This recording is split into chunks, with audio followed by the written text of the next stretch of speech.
अमेरिकी सदर Donald Trump ने भारत पर मजीद 25% टैरिफ आयद कर दिया, जिसके बाद अब भारत पर मजमूई अमेरिकी टैरिफ 50% हो गया है। गैर मुल्की खबरसां एजेंसी के मुताबिक व्हाइट की जानिब से जारी बयान में कहा गया कि सदर ट्रंप ने एग्जीक्यूटिव ऑर्डर के तहत भारत पर मजीद 25% टैरिफ आयद किया है। व्हाइट हाउस की जानिब से कहा गया है कि भारत से दरामद की जाने वाली अशिया पर इजाफी ड्यूटी आयद करना मुनासिब और ज़रूरी है। भारत रूस से बिलावास्ता और बिलवास्ता तेल दरामद कर रहा है। पेशावर गवर्नर खैबर पख्तूनख्वा फैसल करीम कंडी की जानिब से वज़ीर आला अली अमीन गंडापुर पर वार जारी हैं।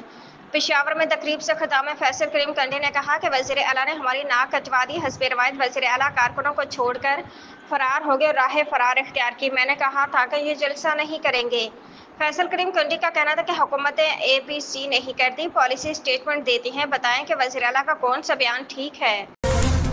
अमेरिकी सेनेटर लिंडज़ी ग्राहम ने भी ट्रंप के भारत पर इजाफी टैरिफ लगाने के फैसले को सराहा। अमेरिकी रिपब्लिकन सेनेटर लिंडज़ी ग्राहम ने कहा कि भारत पर इजाफी 25% टैरिफ लगाने के फैसले को सराहता हूँ।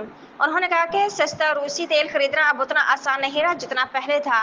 भारत रूसी सदर पुतिन से तेल खरीदने पर बाजिद है ताकि यूक्रेन में खूनरेज़ी जारी रहे, लेकिन सदर ट्रंप ने दुनिया पर वाज़ेह कर दिया कि पुतिन से तेल खरीदते रहे तो टैरिफ के बगैर अमेरिकी मईशत तक रसाई नहीं मिलेगी। वाशिंगटन अमेरिकी सदर डोनाल्ड ट्रंप ने खबरदार किया कि रूस से तेल खरीदने की वजह से चीन पर भी मजीद सख्त टैरिफ आयद किया जा सकता है। सदर डोनाल्ड ट्रंप ने कहा है कि भारत पर 50% टैरिफ लगाया है, चीन पर भी टैरिफ का ऐलान कर सकते हैं। सहाफ़ियों से बात करते हुए ट्रंप ने कहा कि रूस से तेल खरीदने की वजह से चीन पर भी मजीद सख्त टैरिफ आयद किया जा सकता है, जबकि रूस पर टैरिफ का तयन बाद में करेंगे।